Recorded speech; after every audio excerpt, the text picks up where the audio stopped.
તો આફ્રિકાના માલીમાં સુરતના હીરા ઉદ્યોગપતિનું અપહરણ કરવામાં આવ્યું। 100 કરોડની ખંડણી માંગી વેપારીનું અપહરણ કરાયું। ઉદ્યોગપતિની સાથે તેના ઇલેક્ટ્રિશિયન અને રસોઈયાનું પણ અપહરણ કરવામાં આવ્યું।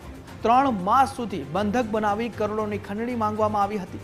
પરિવારજનોએ ખંડણી આપીને વેપારીને મુક્ત કરાવ્યો। પરિવારે પોલીસ કે સરકારી વિભાગની મદદ વિના જ વેપારીને છોડાવ્યા। ધીરુ રામાણી માલીમાં સોનાની ખાણના પ્રોજેક્ટ સાથે જોડાયેલા હતા। વીડિયો કોલ દ્વારા પરિવારને ત્રણેય જીવિત હોવાનું જણાવવામાં આવ્યું।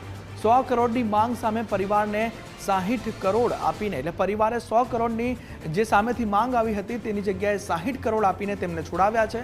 વેપારી સહિત ત્રણેયનો છુટકારો થતા પરિવારે હાશકારો અનુભવ્યો છે, પરંતુ 60 કરોડ તે અપહરણકર્તાઓને આપવામાં આવ્યા છે તે વેપારીને છોડાવવા માટે।